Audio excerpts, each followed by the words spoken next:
Hello, it's Karen, the neighbourhood witch, and today I'm brewing up an empowerment potion.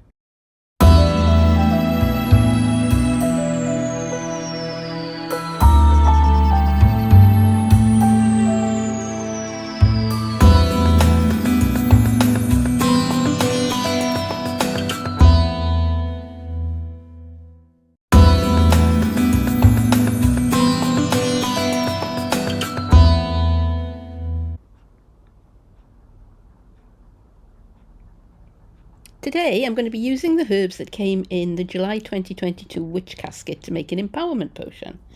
I've got my preparation mat down to keep everything contained, and I've got the ingredients all ready to go. The instructions that came in the Witch Casket tell you to brew the herbs by simmering them in hot water and then straining them and using the liquid in a spray bottle or to add to a ritual bath. They also tell you that if you intend not to use it immediately, to mix it 50-50 with witch hazel or clear alcohol like vodka or rubbing alcohol. I'm going to keep some of the herbs back so that I can do that, but first of all I'm going to make some spell oil.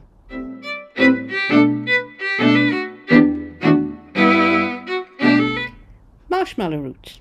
If you're looking for this, you might find it more easily if you search for Althea. The correspondences for Althea, its element is water and it's a herb of Venus. Its qualities are protection and psychic powers, and it's said to attract good spirits. If you don't have any marshmallow root stroke Althea, you could substitute calamus root. Mugwort is another herb that belongs to Venus, but its element is earth.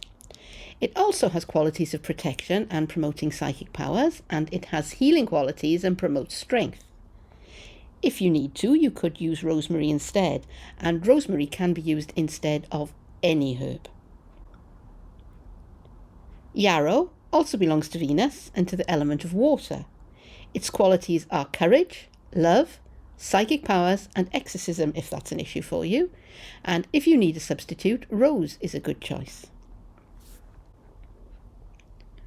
I'm using olive oil as my carrier oil. Olive oil is good to use if your spell is for healing, peace, fertility and protection. In many traditions, olive oil is an all-purpose oil, so it can be substituted for any oil.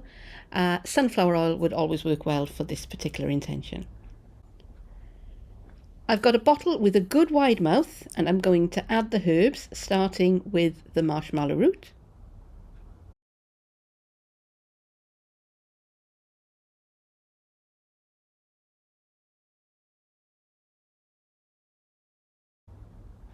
Followed by the mugwort, and lastly the yarrow.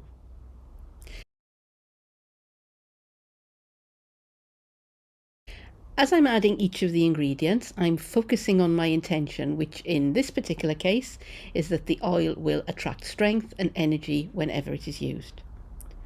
I'll set a more specific intention as I prepare potion bottles for particular purposes. Next, I'm going to add the oil, and then I'm going to give everything a shake.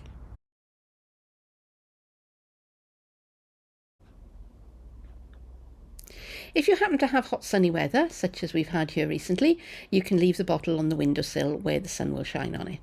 If you don't, you can either put the bottle somewhere warm, like the airing cupboard, or you can do what I'm going to do, and that is to put it in a pan full of water on a low heat, or in a crock pot full of water on high heat for a few hours.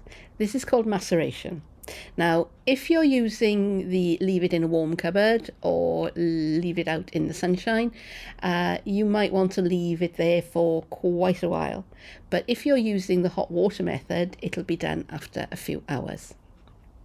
So while it's macerating, keep an eye on it and give the bottle a shake every so often. And that's what I'm going to do.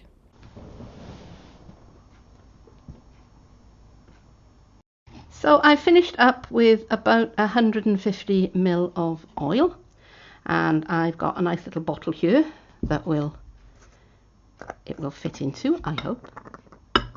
And I'm just going to pour that in to the bottle. before I put this away, I've decided that I want to give some of this to a friend, so I thought I would show you how I go about finishing it and presenting it. So I have one of these cute little bottles that I got from the craft shop, and I think there were 6 of them for £1. And for this particular case, I've decided that I'm going to add in some tiger's eye for a little bit of added strength and power. I have this cute little funnel that came from Witch Casket. An ordinary kitchen funnel will work just as well, but this one is cute. And I'm just going to carefully and slowly fill up my bottle till it's not quite all the way to the top. Okay. And I'm going to put that somewhere out of the way where it can't drip on my nice altar cloth. So there is my oil and my tiger's eye. Now, this particular oil doesn't really smell of anything much. So I'm going to add in, and I'm not sure how well this stuff is going to come out because it's been in the bottle a long time. So I'm just going to add in just a few drops of patchouli, essential oil.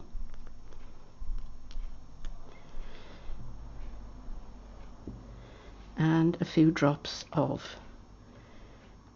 geranium.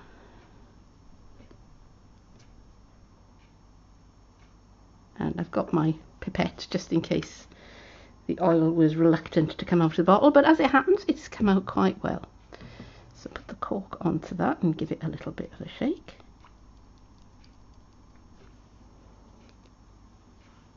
And check how it smells, and it smells divine.